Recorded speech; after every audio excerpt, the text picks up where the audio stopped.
Apa itu 3? Yang pertama, ta'dhimun nusus.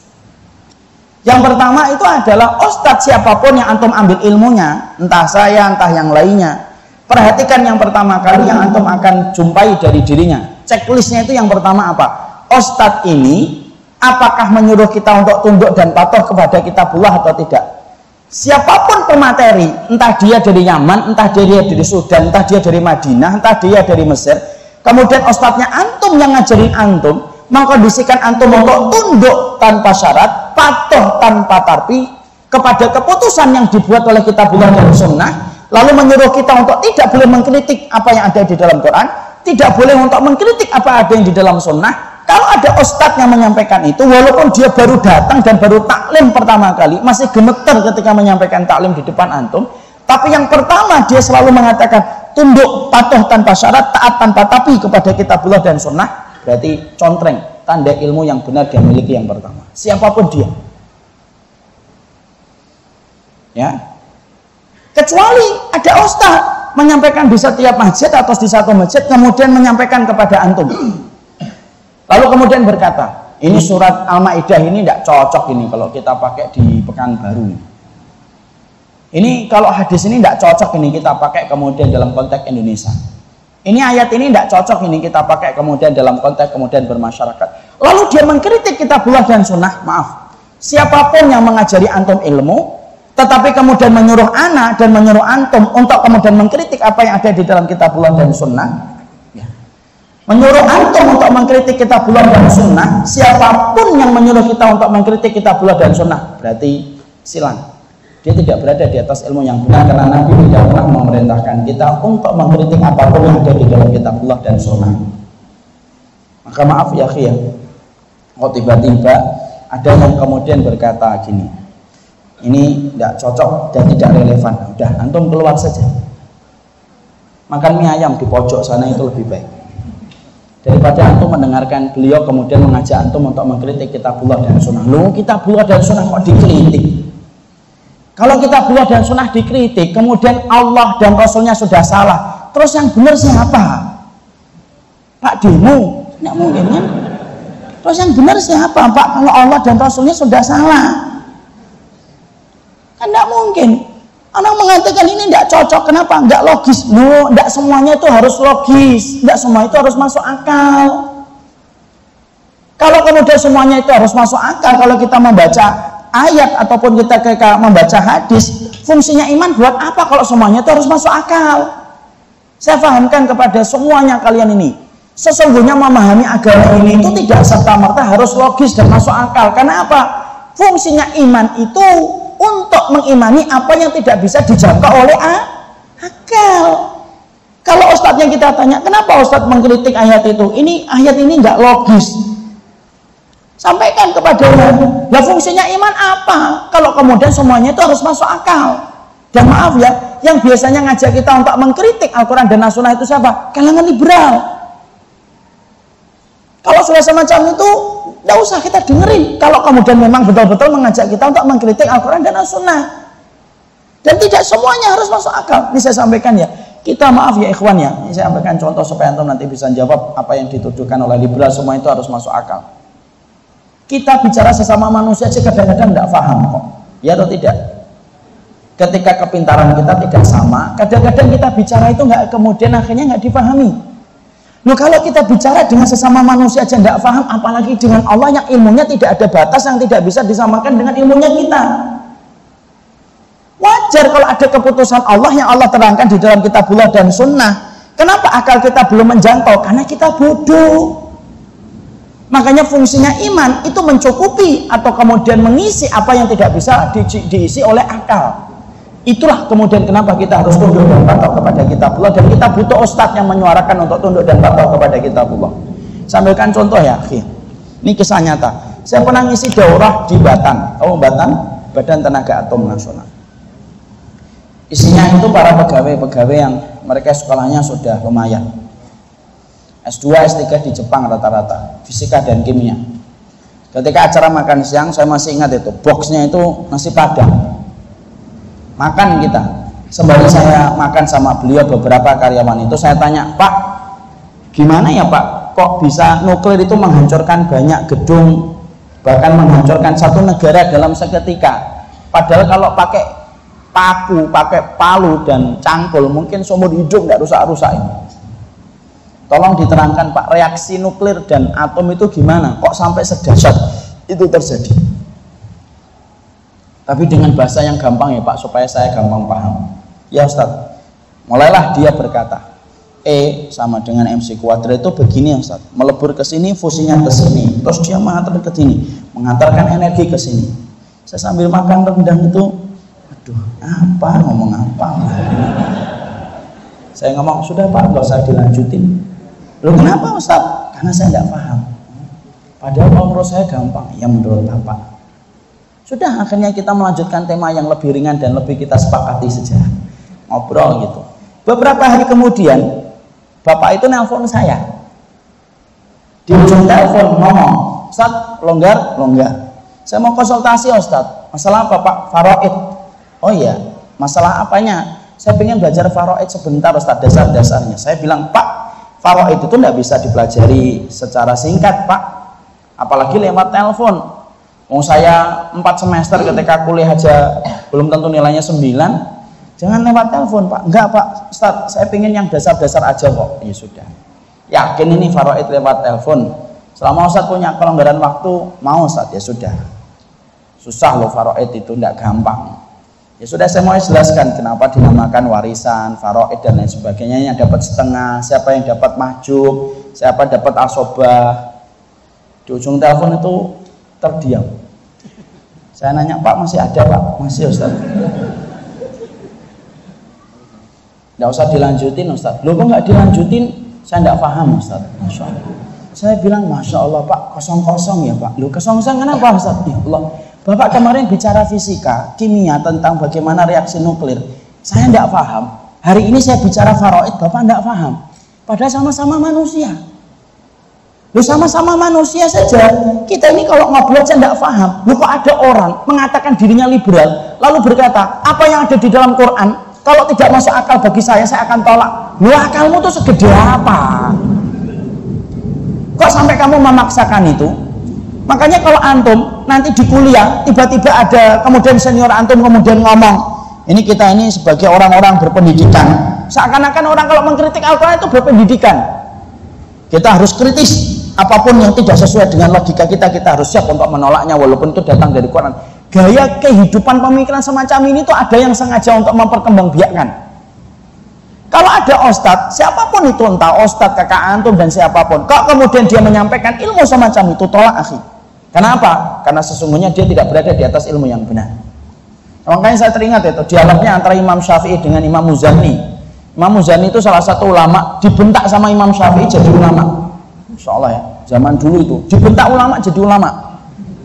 Kalau antum saya bentak, wah antum cegat saya di pinggir jalan.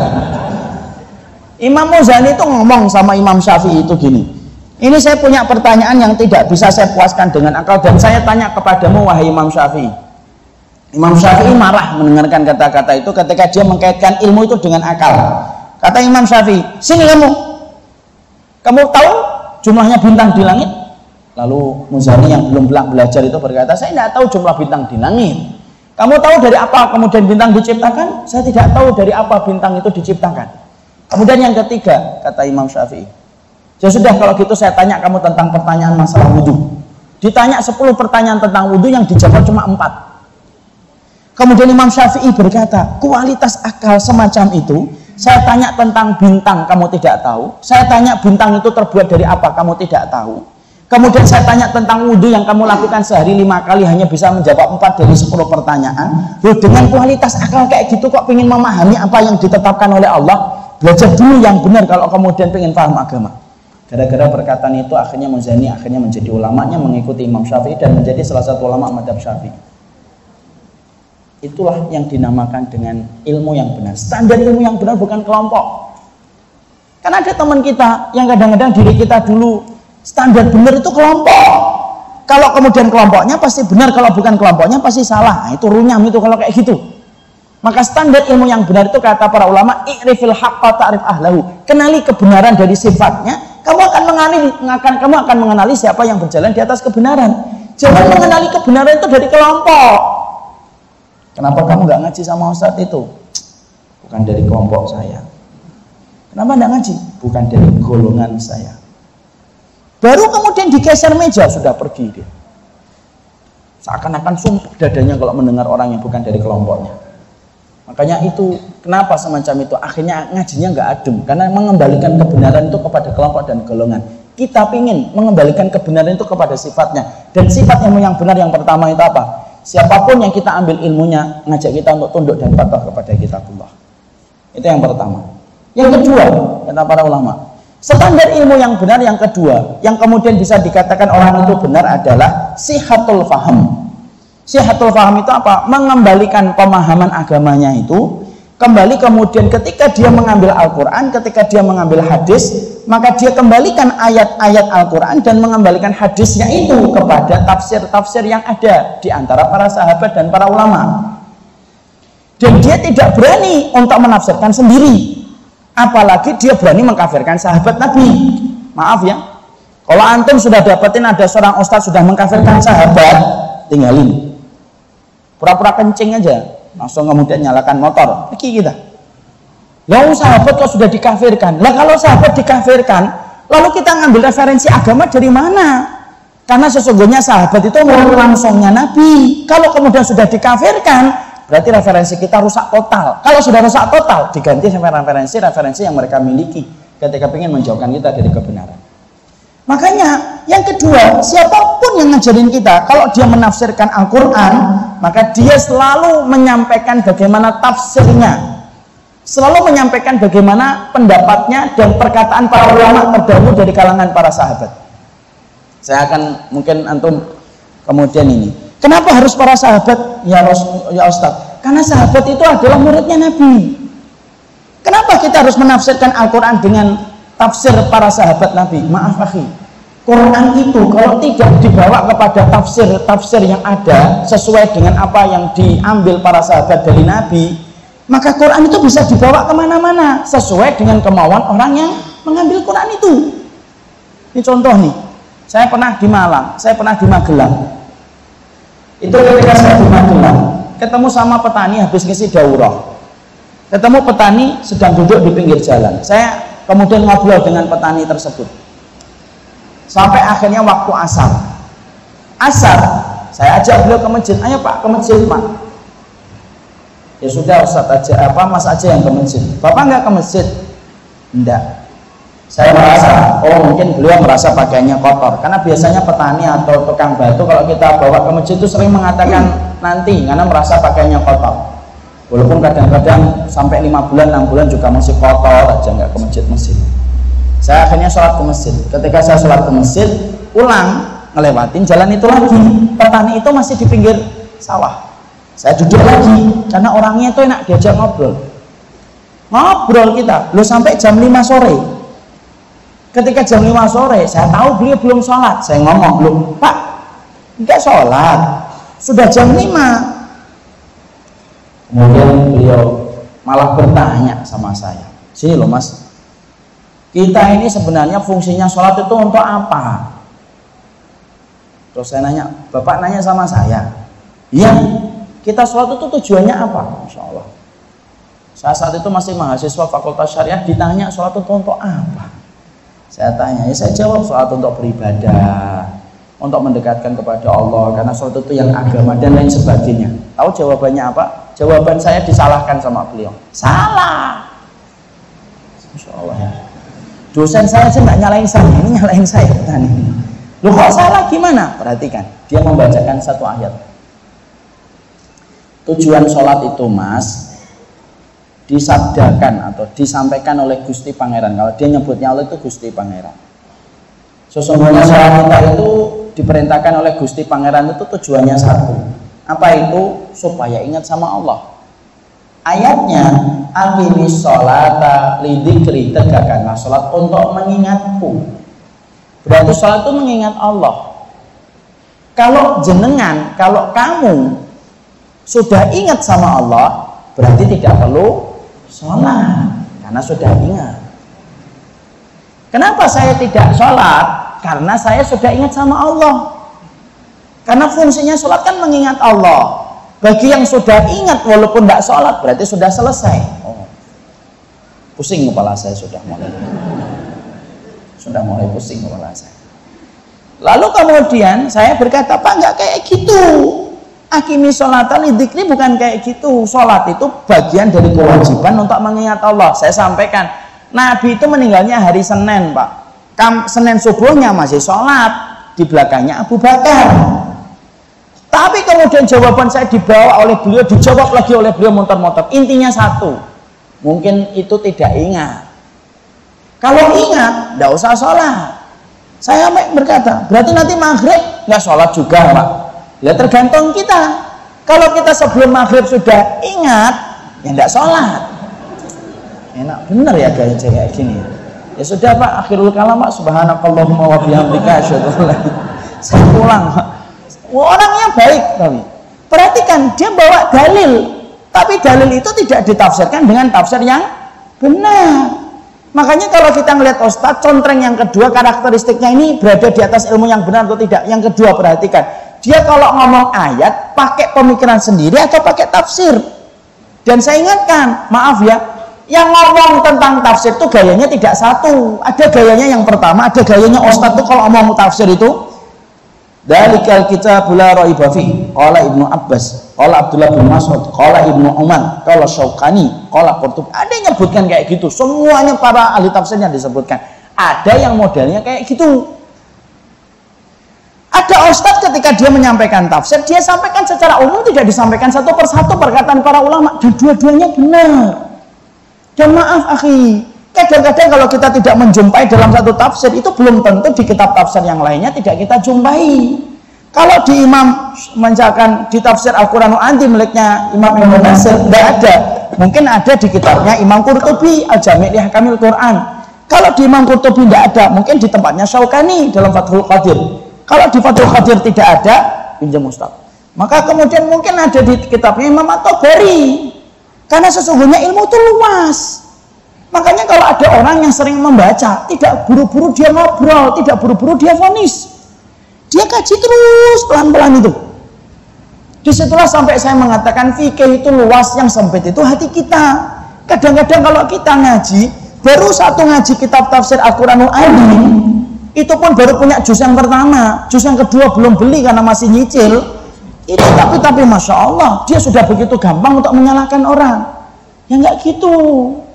Makanya maaf akhi, yang kedua, kalau antum ingin mengenali kriteria orang itu di atas ilmu yang benar atau tidak, ustadz yang antum ambil ilmunya ini, satu mengkafirkan sahabat atau tidak, yang kedua ngambil nggak pendapatnya para sahabat ketika menafsirkan Al-Quran. Kalau dia mengatakan iya, berarti dia berada di atas ilmu yang benar. Paham yang kedua? Supaya ngajinya kita itu tidak ngaji untuk kemudian menyalahkan orang dengan gampang. Yang ketiga, kemudian saya ini di dalam kitab Manhaj Talaqi, yang ketiga, tanda ilmu yang benar itu apa? Al-i'timadu ala sunnah as-sahihah. Bersandar kepada sunnah yang sahih. Artinya, ustadz siapapun yang ngajarin antum tidak mengkondisikan antum untuk memakai hadis palsu. Tapi dia sudah menyaringnya dengan hadis sahih. Walaupun kadang-kadang ketika saringan-saringan hadis yang dia ambil, kadang-kadang berbeda dengan penetapan derajat yang antum ambil. Kenapa akhi? Karena yang namanya dunia hadis itu rumit. Dunia hadis itu rumit. Saya sampaikan ya.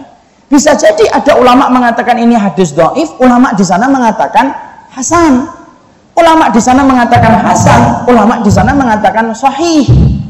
Itu kalau antum nanti pergi ke tempat-tempat pembelajaran, antum akan dapati bahwasanya Masya Allah itu banyak terkadang hadis-hadis sahih itu kadang-kadang dilemahkan sama ulama yang lainnya. Contoh nih, ada teman saya lagi mau meraih gelar doktoralnya itu, dia memberikan judul apa itu, disertasinya itu apa? Al-ahadis as-sahihah allati al-ahadis as-sahihah inda Tirmidzi allati dha'afahu Albani. Itu judulnya bagus banget tuh. Hadis-hadis yang sahih menurut Imam Tirmidzi yang didhaifkan oleh Imam Albani. Kenapa kok bisa beda? Imam Tirmidzi mengatakan sahih, Imam Albani mengatakan dhaif. Itu kita dapati bahwasanya dalam dunia hadis itu serumit itu. Bahkan tidak usah dua ulama hadis, kadang-kadang satu ulama hadis saja menetapkan derajat hadis itu bisa dua. Contohnya siapa? Imam Tirmidzi. Imam Tirmidzi itu sampai beliau berkata, kadang-kadang dalam satu derajat hadis, hadza hadisun shahihun hasanun. Ini derajat hadisnya sahih dan hasan. Padahal sahih dan hasan itu dua derajat yang berbeda. Kenapa kemudian dia menyampaikan ini derajatnya dua sahih dan hasan? Beliau ditanya, kenapa kamu mengatakan ini sahih, ini hasan? Perhatikan jawaban Imam Tirmidzi. Ini sahih menurut ulama di sana, ini hasan menurut ulama yang di sana. Di situ akhirnya kita paham, berarti kalau kita mendapati perbedaan dalam masalah penetapan hadis, dimaklumi selama orang yang kita ambil ilmunya itu tidak benar-benar mengkondisikan kita untuk mengambil hadis palsu, kecuali beda, nggak apa-apa pakai hadis palsu, nah itu beda. Tapi kalau antum mendapati perbedaan dalam masalah penetapan derajat hadis, dimaklumi, tetapi dia termasuk standar kita untuk mengambil ilmu yang benar. Dan maaf, kadang-kadang kita tidak sepakat terhadap satu dua apa yang diambil oleh satu ulama karena kita mengambil ulama yang lainnya, maka itu diperbolehkan di dalam kita di dalam belajar. Contoh nih, saya mendapati sholat tasbih, saya tidak melaksanakan sholat tasbih. Karena apa? Karena saya mengambil pendapat sebagian para ulama yang mengatakan sholat tasbih itu lemah. Tapi saya juga tidak mengatakan bahwasanya sholat tasbih itu bid'ah. Kenapa? Karena banyak ulama hadis yang kemudian melakukan dan menetapkan derajat yang menerangkan tentang sholat tasbih itu hukumnya sunnah. Salah satunya siapa? Imam Nawawi. Makanya kalau sudah kita pemahami di situ, akhirnya kita enak. Oh, berarti kemudian tinggal kita melonggarkan dada kita untuk menerima dan kemudian kita memaklumi saudara kita. Selama standar ilmu itu tidak dikembalikan kepada kelompok, tapi standar ilmu itu dikembalikan kepada sifat-sifatnya. Makanya maaf ya ikhwan ya, anak itu kalau paling tidak suka kalau ditanya gini, Ustadz gimana pendapat antum tentang Ustadz Fulan, itu paling saya tidak suka. Tapi kalau ada orang yang sampai nanyain saya, gimana antum pendapatnya tentang Ustadz Fulan, saya ajak dia sini, saya mau tanya. Yang pertama, Ustadz yang antum tanyakan itu nyuruh antum untuk mengkritik Al-Quran atau tidak? Tidak Ustadz. Ustadz yang antum tanyakan ini mengkafirkan sahabat dan sering mengatakan ayat Al-Quran dengan akalnya tidak? Tidak Ustadz. Ustadz yang antum tanyakan ini menyuruh antum dan memobilisasi antum untuk memakai hadis palsu atau tidak? Tidak. Berarti di atas ilmu yang benar. Kalaupun salah, wajar.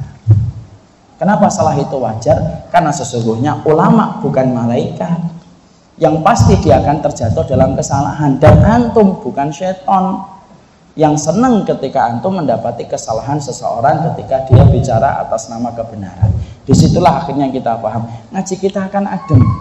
Walaupun yang ngajarin kita di Masjid Al-Falah ini ternyata mungkin bukan kelompok kita dan golongan kita, tapi ternyata ketika dia menyampaikan, dia tidak keluar dari 3 sifat yang tadi saya sebutkan, maaf, berarti dia berada di atas ilmu yang benar. 1-2 perkara tidak kita sepakat, ya wajar. Tidak semuanya itu harus sepakat dengan semua yang kita pahami. Tapi ingat, ilmu yang kita ambil tidak menjadikan kita gampang menghujat orang lain. Makanya saya sedih ya, kalau hari ini orang baru ngaji itu akhirnya gampang untuk menghujat.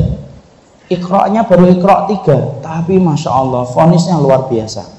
Iqra' 3 pun sebenarnya bukan Iqra' 3, harusnya Iqra' 2. Tapi karena nggak naik-naik, nah kasihan gurunya akhirnya dinaikkan ke Iqra' 3. Tapi kemudian akhirnya semangatnya itu gampang untuk menghujat orang lain. Makanya disinilah yang pertama, sesungguhnya tanda kalau kita ngaji supaya ngajinya kita itu menimbulkan satu kebaikan itu apa? Yang pertama, yaitu adalah bagaimana kita kalau ngaji mengembalikan kebenaran itu kepada sifatnya dan bukan kembali kepada kelompok. Insya Allah kalau kita sudah semacam itu, kita lelah berpisah dan kita merindukan untuk bersama-sama. Itu yang pertama. Yang kedua saya sampaikan, kalau kita ngaji supaya kita tidak menikmati permusuhan itu yang kedua. Kalau antum dan saya ngaji, jangan sampai kemudian kita terkena pemikiran khawarij. Ya. Karena salah satu di antara biangnya permusuhan itu yang senang bermusuhan di antara orang yang beriman itu adalah orang yang memiliki sifat khawarij. Ya, tapi antum tidak boleh nanti menuduh orang gampang dengan kata khawarij ya. Ada teman antum duduk sama saya tidak mau khawarij, antum tidak usah gitu. Tapi kita harus paham sifat yang kedua. Kalau kita jadi penuntut ilmu, jadilah penuntut ilmu. Jangan sampai menjadi penuntut ilmu yang berperilaku sebagaimana pemikiran Khawarij. Khawarij itu apa sih Ustadz? Maka disampaikan dalam kitab Al-Khawarij inda Ibnu Taimiyah. Khawarij itu memiliki beberapa sifat dan karakteristik. Apa sifat dan karakteristiknya? Maka setidaknya ada 4 yang antum akan jumpai kalau orang itu berperilaku sebagai Khawarij. Dan moga-moga saya sebagai penuntut ilmu, antum sebagai penuntut ilmu pun juga tidak termasuk orang yang secara sadar ataupun tidak berperilaku sebagai Khawarij. Khawarij itu anjing-anjingnya neraka, dan Rasulullah sudah menyampaikan tentang perilaku orang Khawarij itu. Apa itu 4 sifat yang dimiliki sama orang Khawarij? 1, gampang mengkafirkan, gampang menyesatkan. Dan ketika mereka mengkafirkan dan menyesatkan, mereka memakai dalil global, tetapi memakai untuk memvonis dengan sesuatu yang terperinci. Tapi orang Khawarij itu gampang mengkafirkan dan gampang untuk menyesatkan. Dan ketika mereka mengkafirkan dan menyesatkan, tidak pernah pakai kaidah yang ada di dalam Ahlussunnah ketika menjatuhkan vonis. Ustadz, pada zaman Nabi sudah ada bibit orang Khawarij? Ada. Siapa orang yang disampaikan oleh sejarah termasuk orang yang sudah mendapatkan bibitnya orang Khawarij? Dzul Khuwaisirah. Nabi ketika membagikan ghanimah, ada salah satu kabilah dikasih sama Nabi dengan pembagian ghanimah yang lebih banyak. Langsung Dzul Khuwaisirah ketika mendapati Nabi ada satu kabilah dikasih ghanimah yang lebih banyak, langsung Dzul Khuwaisirah itu berkata, "Inna hadhihi laqismah ma'adala fiha wa la yubtagha bihi wajhullah." Inilah pembagian yang tidak adil dan pembagian yang tidak diniatkan untuk mencari wajahnya Allah. Masya Allah. Nabi divonis tidak adil. Hanya gara-gara menurut pandangan dia Nabi membagi ghanimah kepada salah satu kabilah itu lebih banyak. Padahal antum tahu kenapa Nabi membagi kabilah itu lebih banyak? Karena kabilah itu baru masuk Islam. Nabi dikasih ghanimah lebih banyak oleh Nabi supaya mereka semakin lunak hatinya masuk ke dalam Islam. Disitulah kita paham perilaku Dzul Khuwaisirah inilah yang disebut oleh para sejarah dan para ulama cikal bakalnya orang Khawarij. Artinya apa? Orang Khawarij itu gampang mengkafirkan, orang Khawarij itu gampang untuk menyesatkan. Dan ketika mereka gampang mengkafirkan dan gampang menyesatkan, tidak pernah pakai kaidah.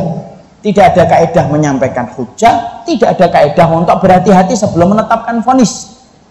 Makanya perilaku orang Khawarij itu setidaknya 2. Yang pertama, dikit-dikit akan ngomong kafir, kafir, kafir, kafir, kafir, kafir, kafir, kafir, kafir, kafir, sampai semut-semutnya aja dikafirkan. Ini kafir juga. Atau yang kedua, sesat, sesat, sesat, sesat, sesat, sesat. Ini sesat, sesat, ini sesat, sesat, sesat, sesat, sesat, sesat. Semuanya disesatin. Kalau ditanya siapa yang tidak sesat, nah ini saya. Dan ketika menyesatkan orang dengan gampang, kalau antum tanya, sudah pernah ketemu orang yang antum sesatin? Belum. Sudah antum tanya hujahnya dia? Belum. Sudah antum sampaikan dalilnya antum kepada dia, mungkin dia belum tahu dalilnya antum? Belum. Itu orang Khawarij. Kadang-kadang itu gitu. Terburu-buru ketika mau vonis. Banyak nggak hari ini orang baru ngaji Riyadhus Shalihin, baru hadis yang kedua, tapi sudah 30 orang yang dia vonis? Banyak. Hadis Arba'in baru muqaddimah. Loh, Ustadz itu dari Jawa Tengah sampai Jawa Timur semuanya sesat. Dengan begitu gampang. Saya nggak nyindir antum. Kalau antum merasa ya setelah tobat lah.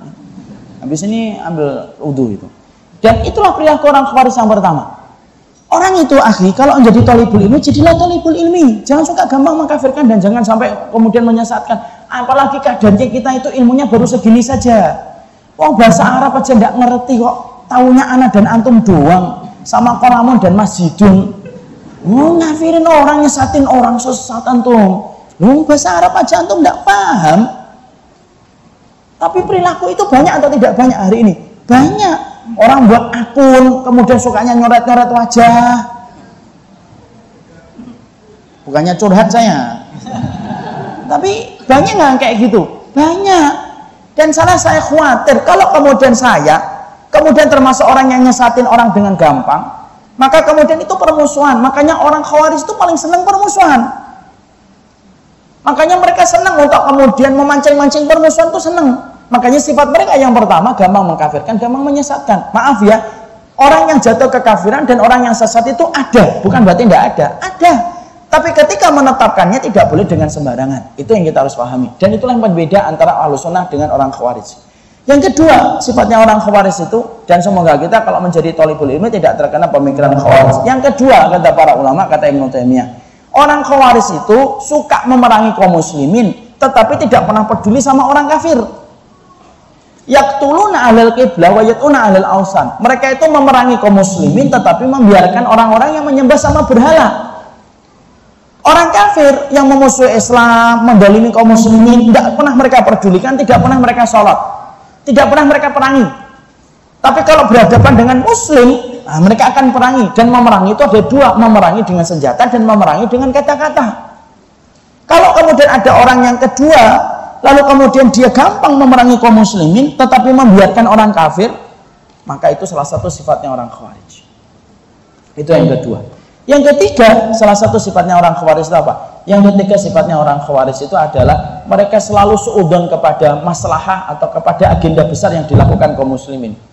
Makanya orang Khawarij ketika terjadi perdamaian antara Ali bin Abi Thalib dengan Muawiyah, mereka yang paling tidak setuju adanya perdamaian antara Muawiyah dengan Ali. Kenapa? Sifatnya mereka berprasangka kepada setiap hal besar yang dilakukan kaum muslimin. Itu yang ketiga. Dan yang keempat, orang Khawarij itu sifatnya adalah ahli ibadah yang luar biasa. Kata Rasulullah, kalau kamu menandingi sholat mereka, kamu tidak mampu. Kalau kamu menandingi puasa mereka, kamu tidak mampu. Kalau kamu menandingi Quran mereka, kamu tidak mampu. Kenapa? Karena orang Khawarij itu ibadahnya di atas rata-rata. Yang wajib yang wajib ataupun yang sunnah sangat mereka jaga betul. Makanya mereka itu sangat memperhatikan setiap ibadah mereka yang luar biasa. Itu orang Khawarij. Jadi kalau orang Khawarij itu bukan kemudian tidak pernah beribadah, justru orangnya semangat ibadah. Makanya ada ikhwan itu ngomong ke saya itu, saat saya dituduh Khawarij, saya ngomong, sini antum rajin baca Quran enggak? Jarang Ustaz. Rajin tahajud enggak? Jarang juga Ustaz. Berarti antum enggak Khawarij. Antum lemah iman. Orang Khawarij itu enggak mungkin kayak gitu. Makanya kemudian akhirnya apa? Yang ketiga yang kita dapatkan, orang Khawarij itu adalah mereka itu ahli ibadah yang luar biasa. Maaf ya, yang membunuh Ali bin Abi Thalib itu Khawarij. Namanya Abdurrahman bin Muljam. Ketika habis membunuh Ali, dia tidak pernah menyesal. Dipukulin dia, tetap berzikir. Subhanallah, la ilaha illallah. Pukulin terus, masih berzikir dia. Padahal baru saja membunuh penduduk surga. Yang unik, ada orang yang tiba-tiba berkata, saya potong aja lidahnya. Baru ketika ada ancaman potong lidah, baru Abdurrahman bin Muljam itu ketakutan dan berkata, jangan dipotong lidah saya. Kenapa kamu baru takut ketika diancam dengan potong lidah? Perhatikan jawabannya. Kalau dipotong lidah saya, nanti saya tidak bisa berzikir kepada Allah. Tapi membunuh, dia tidak merasa bersalah. Menghujat, tidak merasa bersalah. Itu orang Khawarij. Makanya ini untuk cermin kita. Kalau kita ngaji, lalu kemudian kita ada pemikiran yang semacam itu, hati-hati. Berarti ngaji kita hanya menciptakan aura kepanas dan akhirnya menjadikan kita bermusuhan. Karena yang menikmati permusuhan itu selain syaitan itu orang Khawarij. Makanya inilah yang menjadikan kita paham. Sifatnya orang Khawarij ada 4. 1, gampang mengkafirkan, gampang menyesatkan. 2, membiarkan orang kafir tetapi memerangi kaum muslimin terus menerus. 3, berprasangka buruk kepada hal-hal besar yang dilakukan kaum muslimin. Yang keempat, ahli ibadah yang luar biasa. Makanya inilah yang menjadikan akhirnya kita paham. Saya tidak bisa bahas semuanya, tapi setidaknya 2 poin inilah yang menjadi pegangan untuk kita. Jadi kalau kita ngaji itu, kita ingin ngajinya kita itu membangun persaudaraan.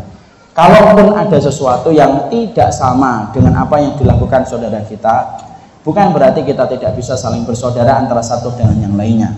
Karena sesungguhnya tidak ada yang menyenangi kita bermusuhan kecuali adalah syaitan, dan semoga kita tidak termasuk orang-orang yang mengambil sifat yang diinginkan oleh syaitan ketika kita bermusuhan. Setidaknya ada 2 sifat kalau kita ngaji. 1, kenalilah kebenaran itu kepada sifatnya dan bukan kembali kepada kelompok. Yang kedua, jadikanlah diri kita kalau kita ngaji itu tidak memiliki sifat dan profil sebagaimana orang Khawarij. Dan moga-moga dengan 2 perkara itu, inilah yang menjadikan kita tidak menikmati permusuhan, tetapi kita lelah berpisah. Mari kita berjamaah satu dengan yang lainnya insya Allah. Waktu saya tinggal 7 menit, itu pun sudah disampaikan 15 menit yang lalu. Tadi sudah 8 menit saya mengambil waktu yang diberikan oleh moderator. Maka mungkin ini yang saya sampaikan, tapi saya berharap semoga kita semuanya yang di sini selalu diberikan oleh Allah hati yang saling mencinta, hati yang saling mengikat antara hati orang yang beriman yang lainnya, dan semoga Allah tidak menjadikan kita saling bermusuhan sebagaimana orang kafir itu senang bermusuhan. Semoga Allah jadikan kita saudara di dunia, menjadikan saudara kita nanti di akhirat, bertemu di dunia, insya Allah bertetangga di surga insya Allah. Ini yang dapat saya sampaikan. Saya serahkan kembali kepada Ustadz untuk melanjutkan agenda acara yang harus kita selenggarakan. Luar biasa, Bapak Ibu saudara-saudari sekalian, betul-betul hikmah yang disampaikan oleh Ustadz pembinaan di pagi menjelang siang ini, dan kita diingatkan senantiasa mengembalikan ilmu yang kita dapatkan itu, atau berusaha untuk mengambil ilmu yang akan kita pelajari, senantiasa dikembalikan kepada karakter pendengar tersebut, kemudian juga berusaha senantiasa hati-hati dari sesuatu yang salah satunya akan memecah belah barisan kaum muslimin, sifat-sifat dari orang-orang khawarij dan juga tadi. Baik Bapak Ibu sekalian, sesi yang kedua ini adalah tanya jawab. Kami persilakan kepada Bapak Ibu yang barangkali sudah mempersiapkan pertanyaan-pertanyaannya. Baik. Silakan apabila ada yang bertanya atau via kertas langsung. Untuk informasi yang ikut berpartisipasi di acara kita pada pagi hari ini, di samping Madinah sebagai penyelenggara utama, didukung oleh komunitas UAS pendukung Ustaz Abdul Somad, kemudian Kodok Mul Said, Pas Pemuda Akhir Zaman, Irma An-Nur, FSRMM, Yunaji, Al-Waqid Arseri Club, Pejuang Suku, FPRM, Sahabat Hijrah, DP, Indonesia Barat, Yes Merah. Kemudian untuk akhwatnya ada Muslimah Sadar Akhir Zaman, Ustaz Mumo Riau, Mimbawi Quran, MS Beta, Kurma Takwa, dan Sahabat Bo. Silakan apabila ada yang ingin bertanya. Ya. Sembari kita menunggu pertanyaan yang insya Allah kolektif dikumpulkan lewat kertas, mungkin saya nanya Ustaz, saya pengen ngasih hadiah dulu. Oh, ya. Sambil menguraikan mereka supaya mereka nanti bisa bertanya insya Allah. Jadi Ustaz akan membawa 3 buah eksemplar buku, dan peraturannya adalah keputusan Ustaz atau juri tak boleh diganggukan ya. Kalau tidak kebagian tak boleh protes. Insya Allah. Terima takdirnya. Iya insya Allah. Hidup itu cuma 2, kalau nggak bersabar bersyukur. Jadi saya cuma bawa hadiah 3. Bagi yang tidak mendapatkan hadiah, semoga tidak terjadi pertumpahan darah insya Allah. Pertanyaan ini saya berikan untuk ikhwannya, yaitu 2, akhwatnya 2. Ini hadiahnya kurang 1. Tolong Fadil, tolong dipersiapkan yang namanya Fadil. Hadiahnya lagi 1 akhi. Ya, ini lagi. Yang pertama hadiahnya. Pertanyaan saya, sebutkan salah satu di antara keistimewaan sahabat. Selain dalam masalah sholat, puasa, mereka punya keistimewaan yang dipuji oleh Allah. Dan sebutkan dalilnya dari kisah yang tadi saya sebutkan. Sebutkan dalilnya dari kisah yang saya sebutkan. Sana dulu. Bentar. Halo, maju. Harus benar jawabannya. Ke depan akhi.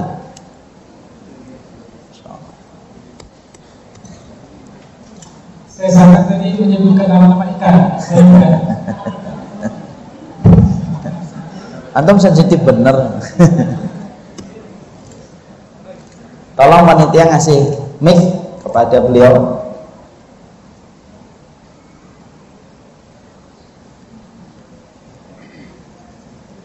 Masya Allah ya, hari ini hujan, padahal di Bekasi sudah lama tidak hujan. Memang di Pekanbaru terasa berbeda dengan ada di Jawa, Insya Allah. Masya Allah. Nama antum siapa, akhi? Siapa? Diki. Masya Allah. Sudah nikah atau belum? Belum, Insya Allah. Kelihatan kalau belum ada rona kebahagiaan hidup. Lahir tahun berapa, akhi? 2000. Berarti umurnya 19 tahun ya? Masya Allah. Antum tapi wajahnya 11-12 sama anak. Sama dengan salah satu timnya Syamila. Kita ini punya pondok pesantren, tapi pondok pesantrennya kecil karena memang kita tidak buka yang besar dan banyak. Jadi pesantren kita itu memadukan antara dua, Quran sama IT, multimedia. Kenapa saya buat pesantren Quran dan multimedia? Karena sesungguhnya yang dibutuhkan para ustadz hari ini itu multimedia. Antum sepakat nggak dengan saya? Banyak ustadz yang luar biasa tapi belum dikenal publik karena tidak punya tim media, ya atau tidak? Dan rata-rata IT yang lahir dari universitas itu biasanya pengennya kerja di kantor. Masalah ini, problem ini nggak boleh dibiarkan, makanya harus diselesaikan. Makanya kita buat itu. Makanya yang kalau antum lihat di IG atau di sosmed, dari video-video yang selalu ada tampilan-tampilan baru itu dikerjakan semuanya oleh santri. Dan umur mereka di bawah 20 tahun. Salah satunya umur 19 tahun itu ada beberapa orang. Jadi masih sangat muda sekali. Ya, makanya saya kenapa kok tampak muda? Karena santri saya muda-muda. Antum namanya tadi siapa? Diki. Diki, Masya Allah. Jawaban antum apa, akhi? Antum nanti pengen nikah umur berapa?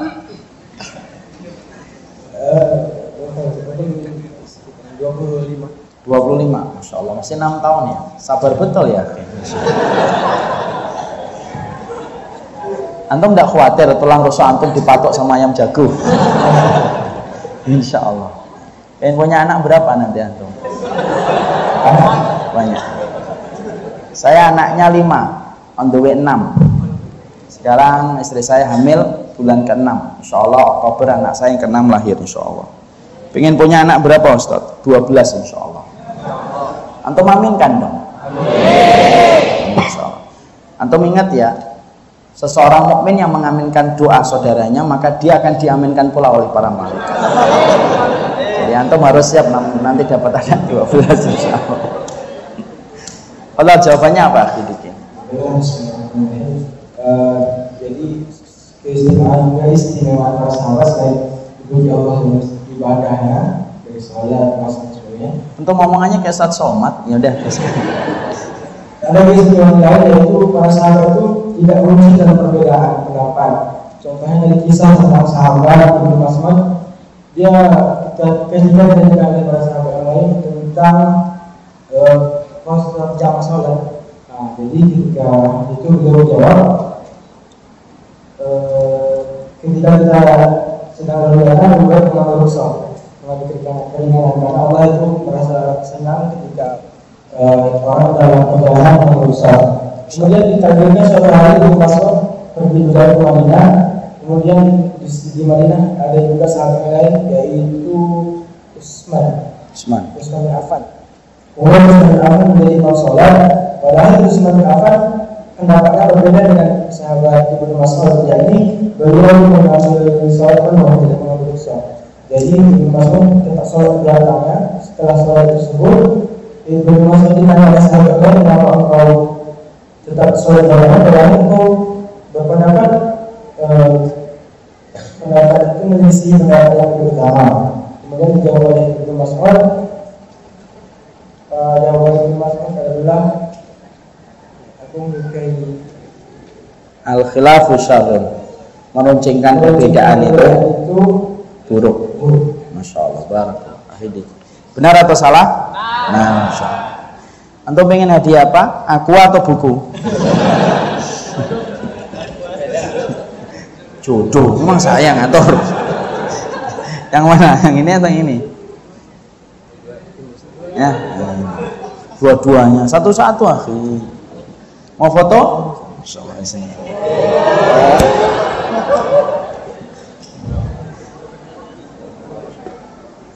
Oh, gemeter antum. Deg-degan saya.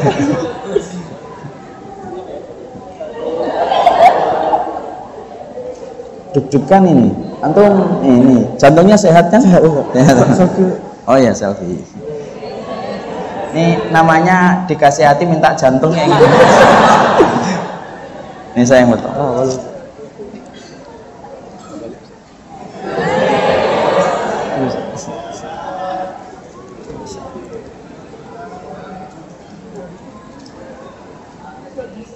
Oke. Antum aminkan ya. Semoga kita bertemu di dunia dan nanti bertemu di surga. Amin. Barakallah. Tidak barakallah.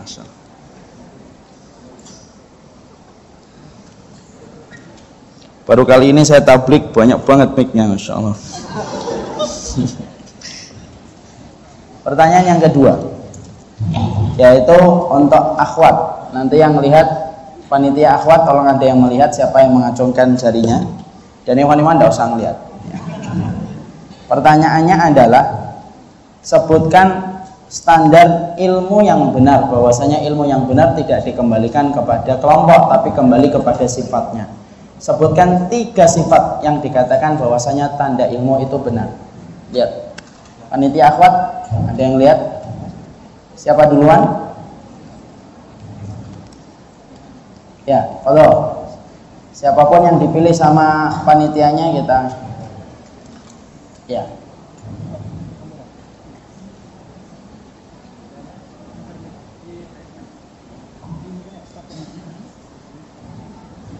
Standar ilmu yang benar. Jangan baca ya. Jangan membaca buku. Dan yang ada di sampingnya, kalau beriman sama Allah dan hari akhir maka diamlah. Yang bicara hanya yang megang mic aja.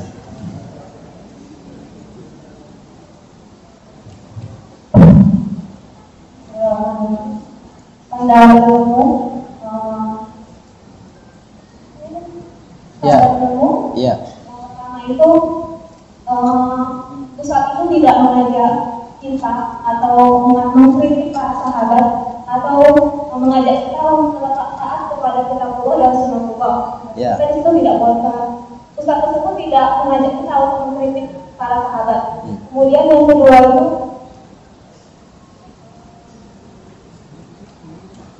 Mau istikharah dulu? yang kedua itu bersandar kepada tidak Ustaz. Kenapa? Tidak berulang-ulang. Gak apa-apa, yang penting benar aja. Bersandar kepada hadis yang sahih. Iya. Kemudian yang ketiga itu Sebenarnya yang ketiga tadi sudah disebut. yang kedua Yaitu ya, yang tadi disebutkan bahwasanya tidak mencela para sahabat itu artinya memakai penafsiran para sahabat. Masya Allah. Bukti mau milih yang mana, umum, hikmah 2 Umar atau mereka bertanya? Jangan milih akhir diki ya, dia bukan hadiah.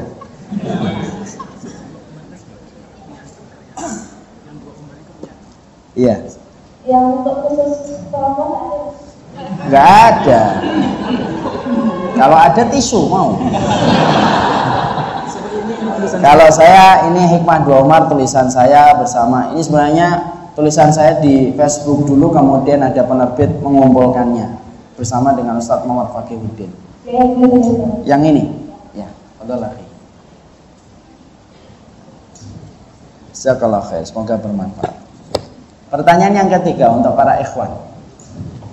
Sesungguhnya kalau kita menjadi penuntut ilmu, supaya ngajinya kita adem, tidak panas, tidak gerah, jangan jadi khawarij kalau kemudian kita belajar.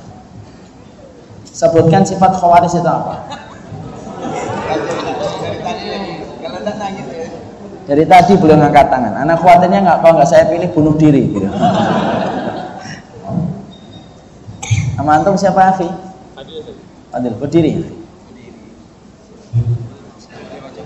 Umur berapa? Umur antum berapa? 23, insyaallah. Berdiri. Belum nikah kan? Belum, insyaallah. Ditutup akhir bukunya. Baca.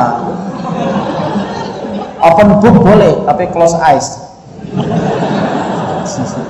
Milih mana? Open eyes, close book, atau open book, close eyes? Milih yang mana? Apa? Sifat orang Khawarij. Empat sifatnya. Antum salah satu nggak jadi dapat hadiah. Ya. Yang pertama itu suka menyesatkan dan suka mengkafirkan. Pertama suka mengkafirkan, suka menyesatkan. Dua. Yang kedua itu ini random. Nggak apa-apa. Melakukan ibadah meskipun mereka melakukan suatu kesalahan, maka tidak pernah menyadari kesalahan mereka. Namun Ya, yang kedua ahli ibadah. ibadah. Yang ketiga Kedua tidak. Ketiga ini tipe-tipe ikhwan yang tidak boleh dijadikan imam keluarga gitu. dari satu ke tiga. Jadi yang ketiga jangan lihat yang lain. Yang ketiga siapapun yang ngasih tahu semoga Allah ampuni dosanya antum. Nggak boleh ngasih tahu. Jangan lihat sana.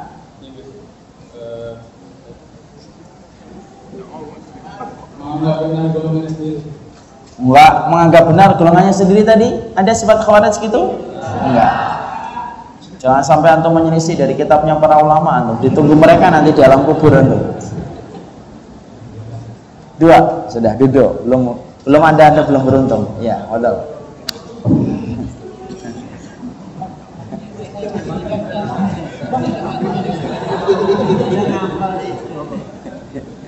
Antum senyum-senyum kenapa? Lambang kali. Oh gitu. Sudah tinggal. Gitu. Bisa pantun atau enggak? Bisa pantun enggak?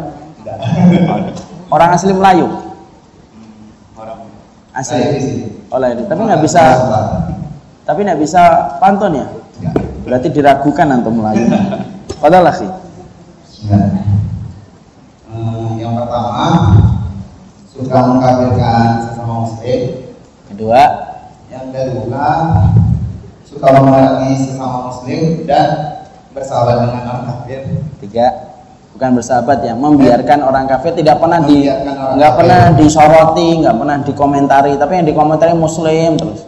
Yang ketiga itu suka marah kepada hal-hal yang besar saat umat muslim mengerjakan. mengerjakan. Yang keempat itu al-ibadah. Masya Allah, barakallah fiik. Akhirnya dapat juga. Yang mana? Antum baru dapat aja sudah menghujat saudara antum. Jangan menghujat. Mau foto nggak? Iya enggak. Sini akhi. Kasihan. Kasihan. Kadang-kadang ada orang yang kita kasih itu hadiah, ada orang yang kita kasihani. Ya. Walau.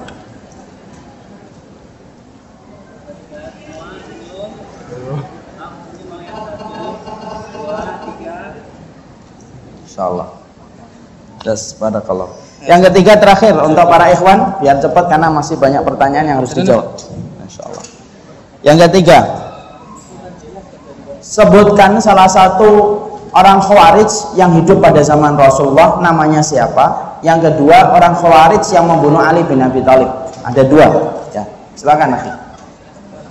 Insyaallah ini anak muda betul. Umurnya berapa ini? 17 tahun. 18 tahun, Masya Allah. Ini kelihatannya sering ngaji.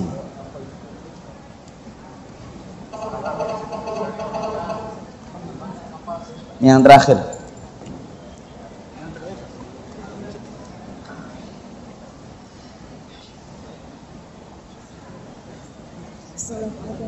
Salam. Namanya siapa? Al-Fajri. Al-Fajri. Masya Allah. Berarti antum saudaranya subuh ya?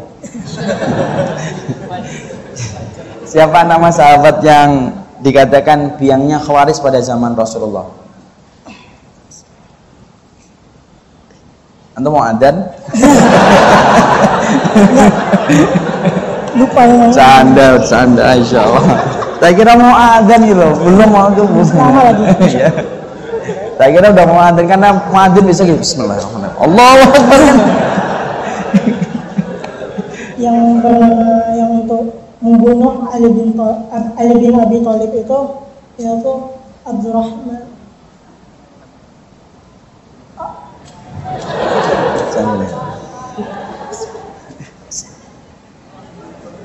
A'udzubillahi minasyaitonir rajim. Berarti saya setan dong.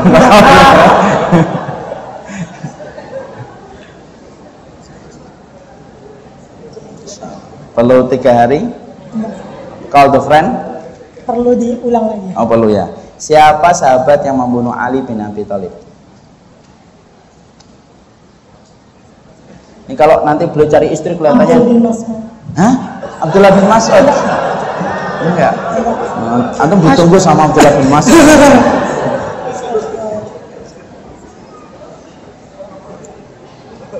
Sudah menyerah?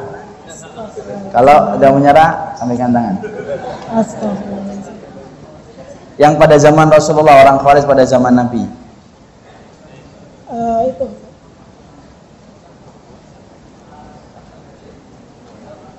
Sudah. Berarti belum dapat insyaallah. Lain kali insyaallah. Saya kasih hadiah antum. Masya. Pakai aja. Syukran, Ustaz. Ya. Karena kita ngelihat ikhtiarnya dan usahanya. Jadi ini juga pelajaran bagi para akhwat. Kalau melihat ikhwan itu lihat usahanya juga. Mungkin tipe-tipenya mungkin tidak memenuhi standar, tapi usahanya luar biasa itu. Masya. Boleh ayo. Ya.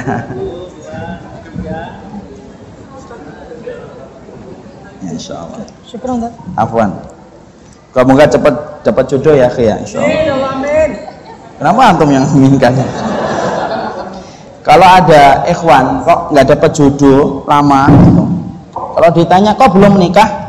Maaf ya, saya bukan mencari kerikil di pinggir jalan, tapi mencari mutiara di dasar lautan. Itu bahasa penghalus ketika banyak ditolak sama akhwat. Kita jawab, Ustaz. Siapa sahabat yang kemudian ditengarai dan dituduh menjadi Khawarij pada zaman Nabi? Padahal terakhir, antum ya. Langsung dari situ aja. Siapa namanya? Berdiri. Namanya siapa? Nama antum. Ya. Umur berapa? Masya Allah, muda-muda ya di sini ya. Jangan-jangan yang sudah sepuh-sepuh sudah tidak ada di sini. Kemudian siapa namanya sahabat? Insya Allah. Yang kedua, yang pada zaman Ali bin Abi Thalib, Abdurrahman bin Muljam. Antum jawab ini karena Allah, ikhlas. Berarti tidak usah hadiah ya. Sini.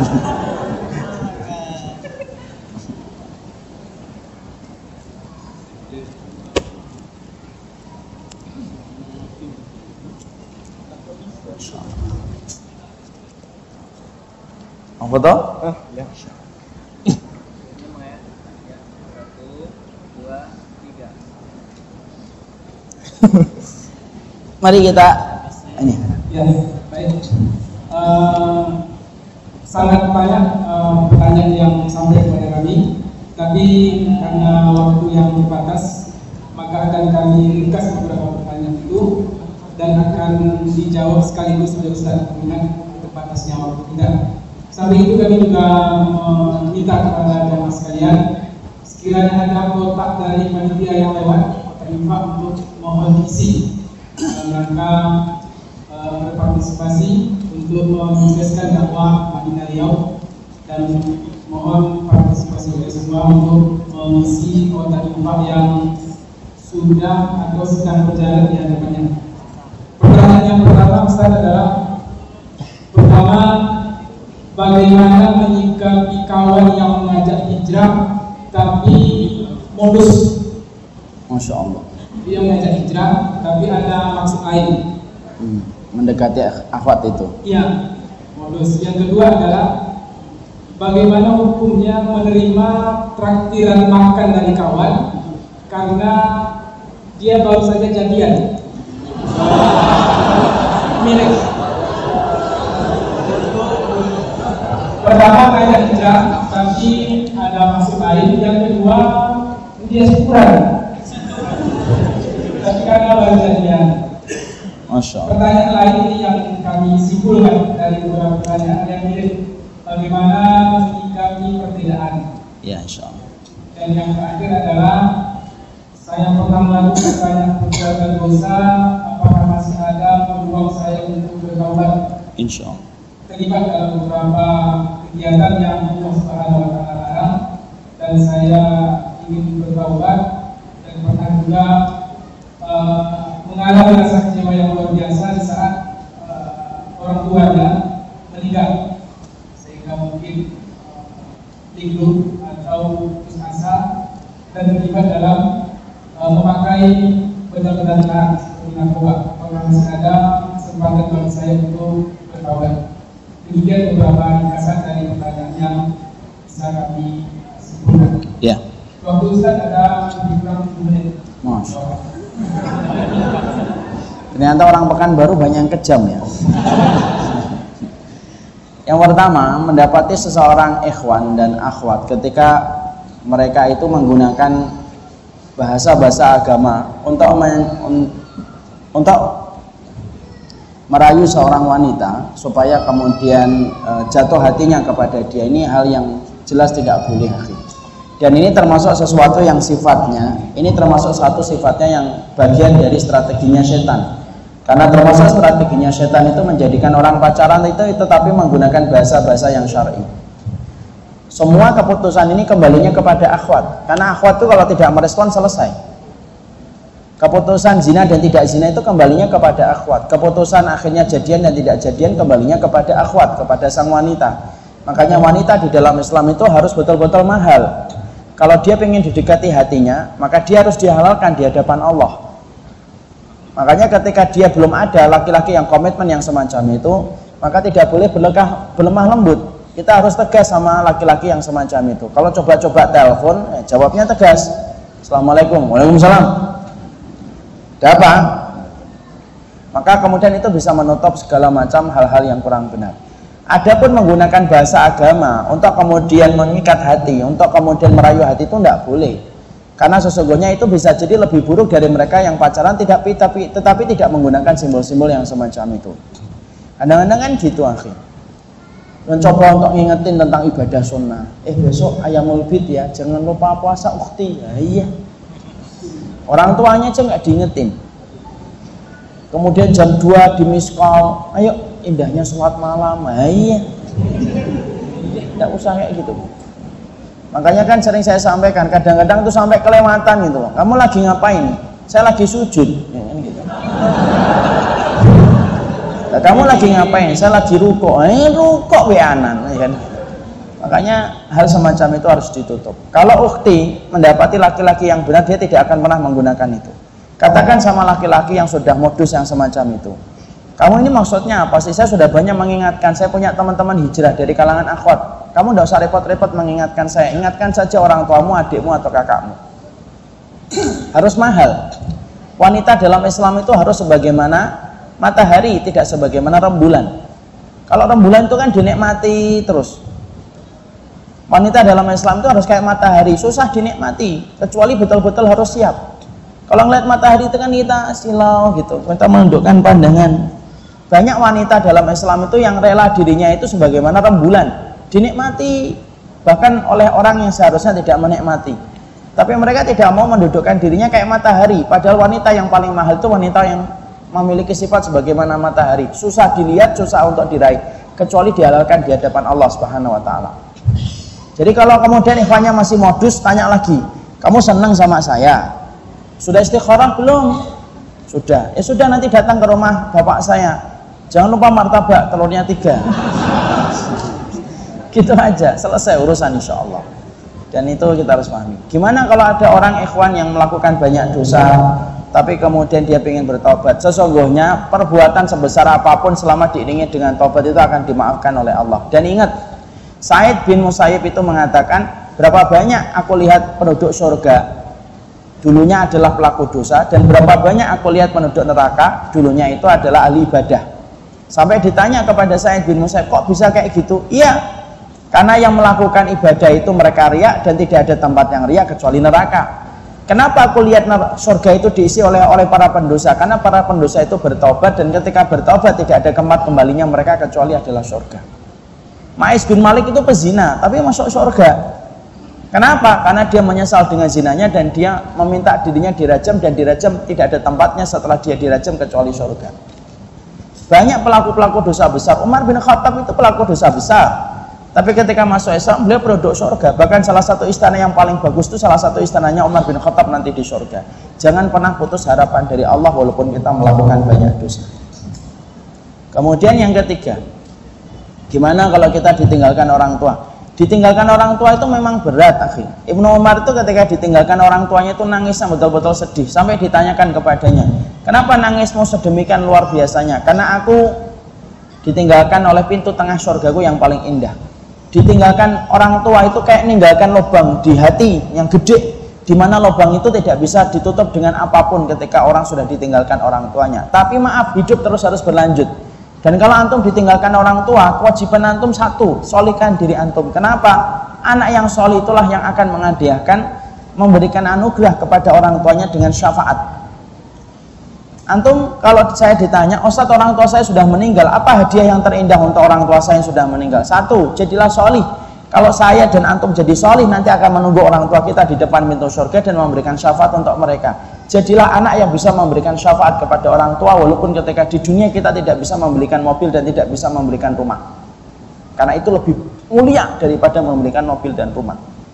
Bagaimana memahami perbedaan? Nah ini insya Allah nanti pembahasannya itu panjang. Kalau mau insya Allah hari Selasa nanti kita masih datang ke Al-Hikmah. Insya Allah nanti dengan ikhwan-ikhwan Pekanbaru. Hari Selasa saya akan membedah bagaimana perbedaan itu, karena temanya itu bertemu di dunia, bertetangga di surga. Kalau ingin kita bersaudara yang baik di dunia sampai di surga, salah satunya kita harus memahami perbedaan. Bagaimana memahami perbedaan? Nah, itu yang akan kita bahas hari Selasa sore hari insya Allah, dan bersabar antum sampai waktu itu ditentukan insya Allah. Saya kira cukup 7 menit yang saya. Oh iya. Gimana kalau diajak makan syukuran jadian? Antum ngapain mau? Antum jadi obat nyamuk nanti di situ. Nanti mereka berdua suap-suapan gitu. Antum malah pusing nanti ya. Sudah melihat dosa jadi dosa. Yang kedua juga nggak baik buat kita. Orang jadian dirayakan, panggil mama, papa, nikah belum? Mama, ini kepedesan. Lah, nikah aja belum. Kadang-kadang itu saya lihat hari ini tuh orang pacaran itu lebih mesra daripada yang nikah. Umi di mana? Masya Allah masih kecil, bau kencor sudah manggilnya Umi. Udahlah. Kalau kemudian antum tahu itu salah, orang yang salah tidak mungkin kemudian kita bersama dengan mereka dengan kesalahannya. Bersama mereka dalam hal-hal yang mereka tidak bersalah. Tapi kalau mereka sedang melakukan kesalahan, jangan membersamai orang yang sedang salah. Karena nanti antum akan ditanya oleh Allah, apa alasan antum ketika antum mendapati orang yang bermaksiat kepada Allah tetapi antum dukung. Wallahu a'lam bishawab.